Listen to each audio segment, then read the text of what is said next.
नमस्कार प्रेक्षकांनो, ठरलं तर मग मालिकेच्या आजच्या म्हणजेच 29 मेच्या भागात आपल्याला एक जबरदस्त असा ट्विस्ट पाहायला मिळणार आहे। पण त्याआधी जर तुम्ही माझ्या चॅनलवर नवीन असाल तर चॅनलला प्लीज सबस्क्राईब करा। आता आपण पाहतो की सगळेजण सायली अर्जुनच्या खोलीत आलेले असतात। सायलीला अजून शुद्ध आलेली नसते, तर आता अश्विन सुद्धा धावतच येतो व सायलीला चेक करतो व अर्जुनला असं म्हणतो, हिला कसलं स्ट्रेस किंवा कसलं टेन्शन आलं होतं का? तर अर्जुन हो असं म्हणतो। तर अश्विन म्हणतो, ठीक आहे, जास्त घाबरण्यासारखं काही नाही आहे, जाग आली ना की तिला जास्त साखर घालून लिंबू पाणी दे, तिला बरं वाटेल। आणि हां, परत तिचं टेन्शन वाढेल असं काही होऊ देऊ नका। तर आता इथे दुसरीकडे दामिनी महिपतला असं म्हणते, आपण जे केलं ना त्याने अर्जुनची पूर्ण टीम, त्यांचा सगळा वेळ ही नवीन केस निस्तरण्यात जाईल की नाही शिकरे? म्हणजे जी गाडी वेगाने रुळावर धावत होती ती थोड्या वेळाकरता का होईना घसरली आहे आणि आपल्याला तेच नेमकं हवं होतं। तर आता महिपत असं म्हणतो, ठीक आहे देशमुखबाई, तुम्ही म्हणताय ना तेच बरोबर आहे, या अर्जुन सुभेदारची गाडी अशी रुळावरून घसरून टाका तुम्ही। तर दामिनी म्हणते, शांत व्हा शिकरे, होणार आहे, तुम्हाला जसं हवंय ना तसं सगळं होणार आहे। तर आता इथे प्रिया असं म्हणत असते, जोपर्यंत घरात मधुभाऊ आहेत ना तोपर्यंत टेन्शन येणारच ना। तर आता मधुभाऊ अर्जुनला असं म्हणतात, जावई बापू मी जातो आता खाली। तर अर्जुन म्हणतो, नाही मधुभाऊ, तुम्ही कुठेही जाऊ नका। तर प्रताप असं म्हणतो, सायलीला जाग येईल तेव्हा तुम्ही इथेच असायला हवं मधुभाऊ, तुम्हाला बघितल्यावर तिला लवकर बरं वाटेल। तर आता अर्जुन सायलीला उठायला सांगत असतो, तिला हाक मारत असतो, तो म्हणतो, सायली उठ ना गं, हे बघ मधुभाऊ इथेच आहेत। तर आता सायलीला हळूहळू शुद्ध येत असते, तिच्या तोंडात मधुभाऊंचंच नाव असतं। तर आता सायली उठून बसते व मधुभाऊंना समोर बघून खूपच खुश होते। मधुभाऊ सायलीला म्हणतात, साऊबाळा, जावे बापूंनी पोलिसांना माघारी पाठवलं।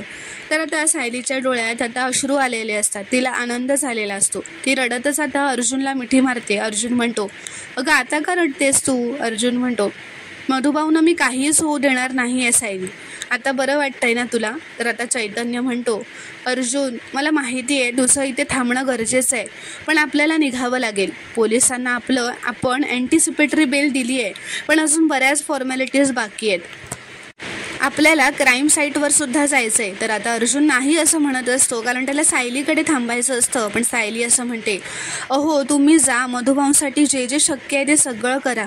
तर प्रताप म्हणतो, अर्जुन तू जा तिथे, तुझी तिथे जास्त गरज आहे, आम्ही आहोत ना इथे, आम्ही घेऊ सायलीची काळजी, तू तिथे जाऊन तिथलं सगळं निस्तार। सायली, आम्ही आमच्या खोलीत आहोत, तुला जर काही लागलं तर आम्हाला कळव। तर आता सगळे तिथून निघून जातात। अर्जुनही आता जायची तयारी करत असतो। मधुभाऊ आता सायलीजवळ बसतात। सायली आता मधुभाऊंना मिठी मारून त्यांच्या बाजूलाच बसलेली असते। तर इथे दुसरीकडे महिपत, साक्षी आणि नागराजला सगळे एकत्र बसलेले असतात। महिपत आता त्या दोघांना असं म्हणतो, आधी त्या मधुकर पाटलावर एका खुनाचा आरोप होता, आता दोन खुनांचा आरोप आहे। म्हणजे खून मी केलाय, पण देशमुखबाईंनी आयडिया करून त्यांच्यावर 2 खुनांचा आरोप लावलाय। काही महिन्यांपूर्वी मी एक मर्डर केला होता आणि त्या आश्रमाच्या मागे पुरला होता, आणि आता बरोबर ऐन टायमालाच ना त्या देशमुखबाईंनी आयडिया केली आहे आणि ते मडं उचलायला लावलंय। आता ते मड वर आल्यावर आरोप कोणावर येणार? तर साक्षी म्हणते मधुभाऊंवर। तर महिपत म्हणतो, 113% बरोबर बोललीस, आता त्या दोन्ही खुनांचा आरोप त्या पाटलावरच येणार। तर आता इथे अर्जुन व चैतन्य आश्रमाकडे आलेले असतात चौकशीसाठी। तर आता ते दोघेही त्या मर्डर साईटवर येतात व पोलिसांना अर्जुन असं विचारतो की, तुम्हाला कोणी सांगितलं की इथे डेड बॉडी आहे ते? तर पोलीस म्हणतात, महेंद्र पोटगावकर नावाचा माणूस कुत्रा फिरवायला आला होता, पण त्यांचा कुत्रा भुंकू लागला म्हणून मग त्याने पोलिसांना टीप दिली। तर अर्जुन म्हणतो, मला FIR, पंचनामा आणि फॉरेन्सिक रिपोर्ट द्या। तर ते पोलीस आता अर्जुनला सगळे रिपोर्ट्स देतात। आता अर्जुन ते रिपोर्ट्स वाचतो। तर आता ते दोघेही तिथून बाजूला येतात। चैतन्य अर्जुनला असं विचारतो, तुला काय वाटतंय? अर्जुन म्हणतो, फॉरेन्सिक रिपोर्टप्रमाणे तर ती बॉडी काही महिन्यांपूर्वीची आहे, पण मग कुत्रा भुंकला म्हणून त्या माणसाला एवढा संशय आला की त्याने डायरेक्ट पोलिसांना कॉल केला, हे जरा संशयास्पद आहे। तर चैतन्य म्हणतो, म्हणजे तुला वाटतंय की हा जो महेंद्र पोटगावकर माणूस आहे तो महिपत आणि दामिनीचाच माणूस असेल? तर अर्जुन म्हणतो, असेल नाही आहे, पण एकदा कन्फर्मेशनसाठी त्याच्याशी आपण बोलून घेऊयात, त्याचा ॲड्रेस आपल्याला मिळाला आहे, तो इथेच बाजूला राहतो।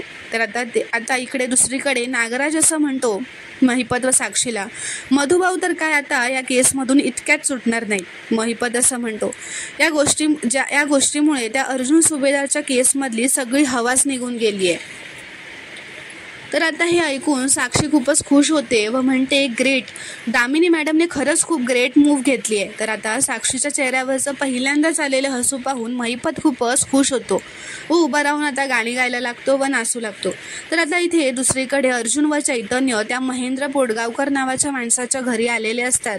तो माणूस बाहेर येतो व म्हणतो, हो मीच आहे महेंद्र, बोला ना काय काम होतं. तर अर्जुन म्हणतो, तुम्ही पोलिसांना कॉल केला होता तेव्हा एक्झॅक्टली काय घडलं होतं ते सांगाल का आम्हाला, ते आम्हाला ऐकायचं आहे. तर तो माणूस म्हणतो, मी त्या दिवशी बॉबीला फिरवायला घेऊन गेलो होतो. चालता चालता तो भोकायला लागला. आश्रमाच्या बाजूने मला जोर लावून खेचायला लागला. मग मला कळलं की आश्रमाच्या मागच्या बाजूने नक्की काहीतरी डेंजरस आहे. तर आता अर्जुन काहीतरी आठवत असतो व त्याला असं म्हणतो, पण पोलीस तर सांगतायत ती डेड बॉडी बरेच महिने तिथे पुरलेली होती. मग तुमचे कुत्रे आधी का नाही भुकले कधी. तर आता तो माणूससुद्धा हे अर्जुनचे असे प्रश्न ऐकून घाबरलेला असतो व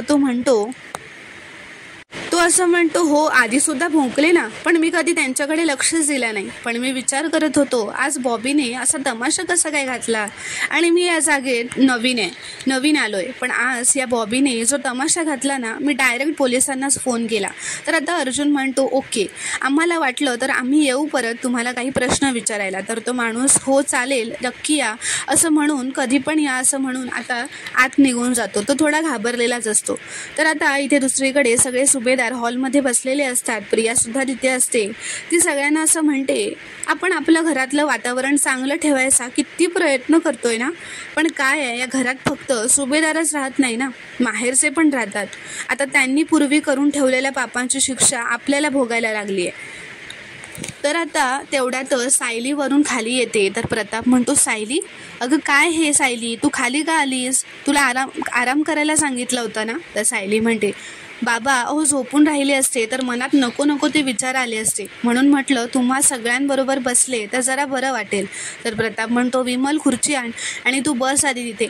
ते सायली म्हणते विमलला की ताई बसून कंटाळा येईल मला, आज मेथीची भाजी करायची आहे ना, मी लगेच फोडणीला मदत करते. तर प्रताप म्हणतो, अगं सायली तू वेडी आहेस का, लगेच काय पदर बांधून कामाला लागतेस. तर विमल म्हणते, नाहीतर काय सायली ताई, तुम्ही वरून खाली आलात ना तेवढं ठीक आहे, पण मी आज तुम्हाला अजिबात कामाला हात लावायला देणार नाही आहे. तर आता इथे दुसरीकडे अर्जुन चैतन्याला असं सांगतो की कुत्र्याचे सेन्सेस खूप शार्प असतात. चैतन्य, हा कुत्रा जर रोज आश्रमाच्या इथनं जात असेल तर कुठल्या तरी कुत्र्याने ती बॉडी आधी शोधायला हवी होती, पण या आधी ती कुत्री कधीही भोंकली नाही. मग ती बॉडी नेमकी आत्ताच कशी सापडली. तर चैतन्य विचारतो, नेमकी आत्ताच म्हणजे. तर अर्जुन असं म्हणतो, म्हणजे दामिनीला जेव्हा हे दिसलं असेल की केस आपल्या बाजूने झाली आहे आणि ती हरणार आहे, हे तिला सहन झालं नसेल आणि म्हणून तिने हे माइंड गेम्स खेळायला सुरुवात केली आहे. तर चैतन्य म्हणतो, पण अर्जुन एक मिनिट, काही महिन्यांआधी पुरलेल्या बॉडीबद्दल दामिनीला कळलंच कसं, तेव्हा तिचा आणि आश्रमाचा काही संबंधच नव्हता. तर अर्जुन म्हणतो, पण महिपतचा होता ना आश्रमाशी, त्याचा आश्रमाशी सुद्धा आणि आश्रमातल्या बॉडीशी सुद्धा होता.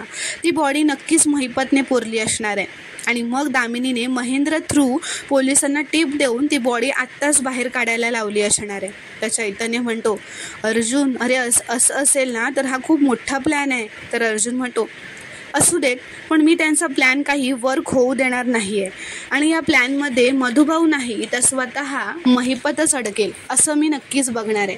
तर प्रेक्षकांना आता पुढील भागात काय घडणार हे पाहणं खूपच रोमांचक ठरणार आहे. व्हिडिओ पूर्ण बघितल्याबद्दल धन्यवाद. व्हिडिओ आवडल्यास कॉमेंटमध्ये नक्की कळवा व चॅनलला प्लीज सबस्क्राईब करा.